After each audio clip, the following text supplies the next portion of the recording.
adik-adik semuanya, berjumpa lagi bersama Kak Febri di channel YouTube Febri Bio. Nah, kemarin kita sudah banyak bahas materi tentang sistem reproduksi.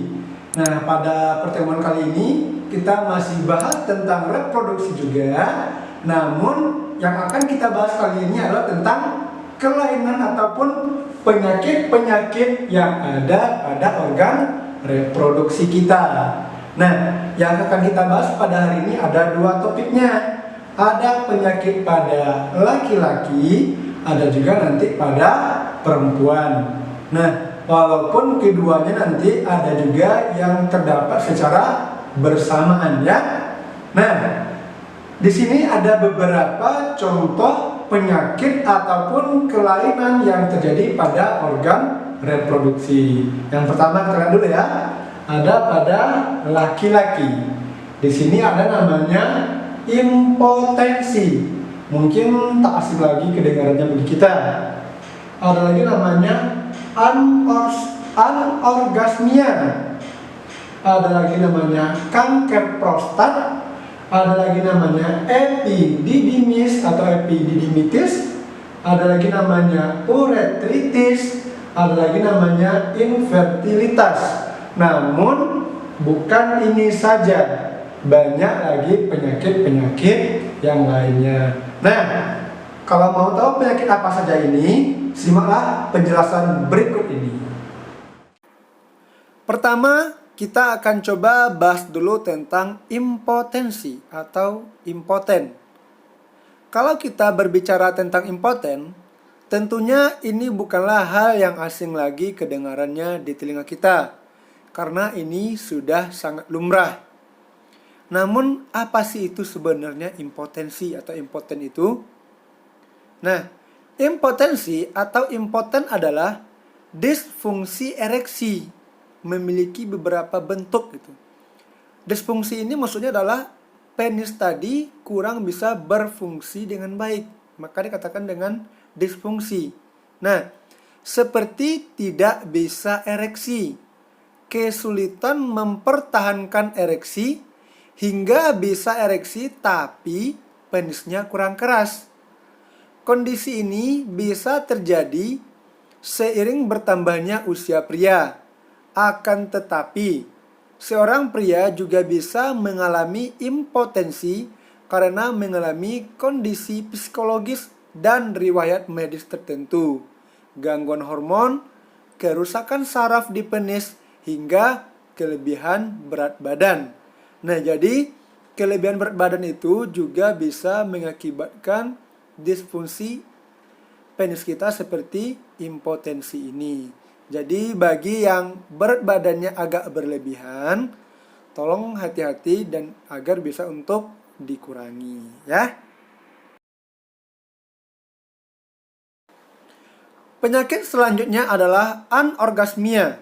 Nah, apa sih penyakit anorgasmia ini? Nah, penyakit anorgasmia adalah pria tidak bisa mencapai orgasme. Kondisi ini bisa disebabkan oleh banyak faktor, mulai dari masalah hormonal atau penyakit saraf di sekitar alat reproduksi pria. Selain itu, riwayat penyakit seperti diabetes juga bisa membuat kondisi ini bisa menjadi lebih buruk atau lebih mungkin terjadi.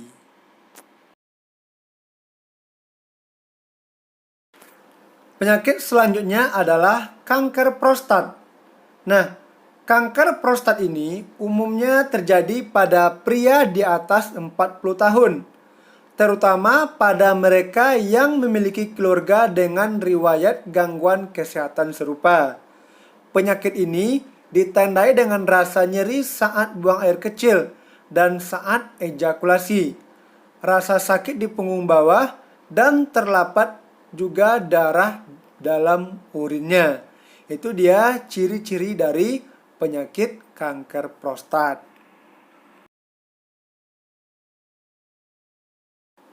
Nah, selanjutnya adalah penyakit epididymitis. Tentunya kalian sudah paham apa itu epididymis. Nah, penyakit ini terjadi akibat adanya peradangan pada epididymis kita, yakni saluran di dalam skrotum yang menempel pada testis. Nah, saluran ini berperan untuk mengangkut serta menyimpan sperma yang diproduksi oleh testis kita.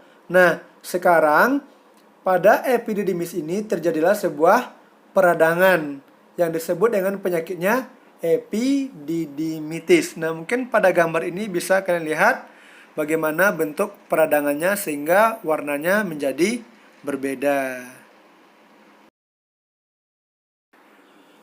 Penyakit selanjutnya adalah uretritis. Uretritis itu adalah peradangan pada uretra kita dengan gejala adanya rasa gatal di bagian penis dan seringnya buang air kecil.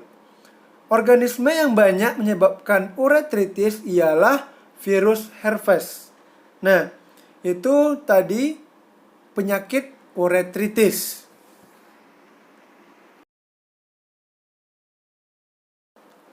Kemudian ada lagi namanya penyakit infertilitas atau dalam bahasa sehari-hari kita namanya adalah kemandulan.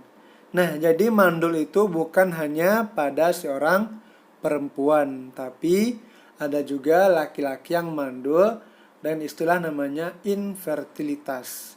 Nah, apa itu?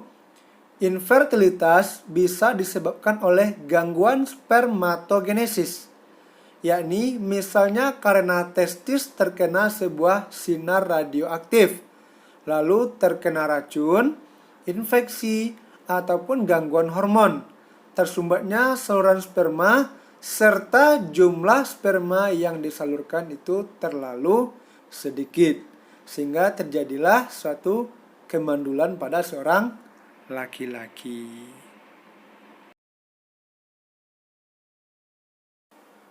Penyakit selanjutnya adalah infeksi menular seksual atau biasa juga dikenal dengan istilah IMS. Nah, penyakit menular seksual ini termasuk ke dalam kutil kelamin, klamidia, gonore, sifilis, herpes genital, buang air kecil yang menyakitkan, keluarnya cairan yang tidak biasa dari penis hingga penis terasa nyeri terus-terus, merupakan berbagai gejala khas dari infeksi menular seksual yang sangat perlu kita waspadai.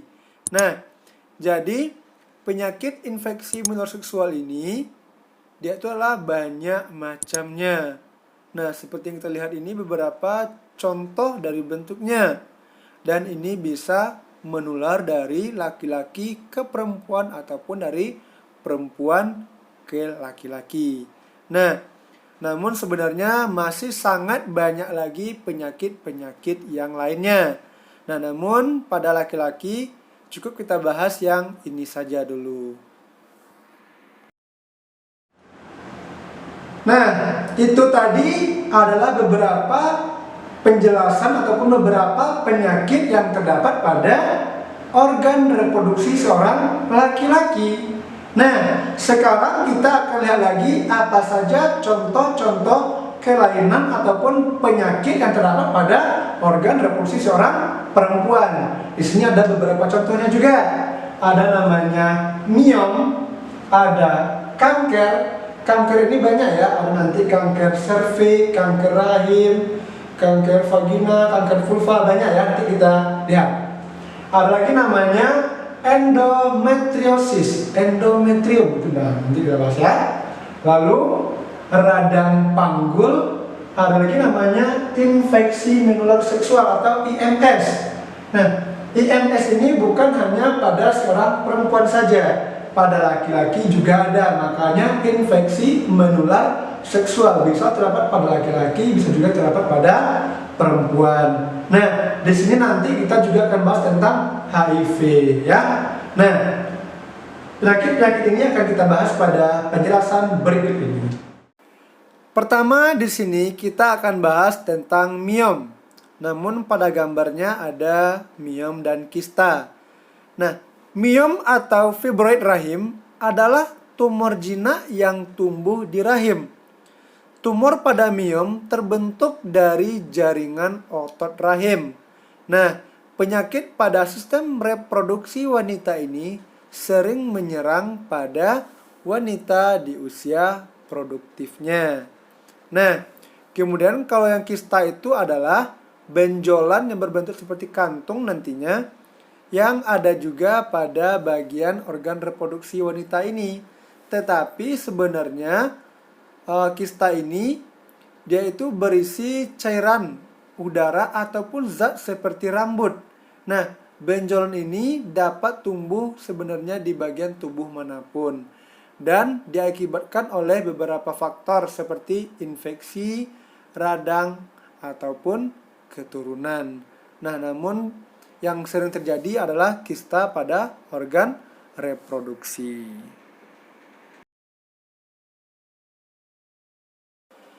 Penyakit selanjutnya adalah kanker pada organ reproduksi wanita. Nah, kalau kita bahas kanker pada reproduksi wanita ini sangat banyak ya. Mulai dari gambar kita lihat ini ada namanya kanker serviks atau kanker leher rahim. Nah, kemudian kalau ini ada namanya kanker ovarium. Namun di sini baru ada tumornya dan harus kita ketahui juga bahwa kanker itu adalah tumor yang sudah mengganas. Makanya tumor sudah mengganas itu dikenal dengan istilah yang namanya kanker. Nah, kemudian ini adalah gambar dari kanker rahim. Nah, lalu ada lagi namanya kanker vagina. Dan mungkin ada juga kanker-kanker yang lainnya pada organ reproduksi wanita ini. Penyakit selanjutnya adalah endometriosis. Mungkin kalian tidak asing lagi dengan kata endometrium ya. Itu adalah bagian dari rahim kita atau bukan rahim kita sih, rahim seorang perempuan. Nah, endometriosis ini adalah salah satu penyakit pada sistem reproduksi wanita yang paling sering kita dengar. Nah, penyakit ini terjadi ketika jaringan yang membentuk lapisan dalam dinding rahim tumbuh di tempat lain di dalam tubuh. Jaringan tersebut dapat tumbuh di ovarium, bagian belakang rahim, di usus, atau bahkan di kandung kemih.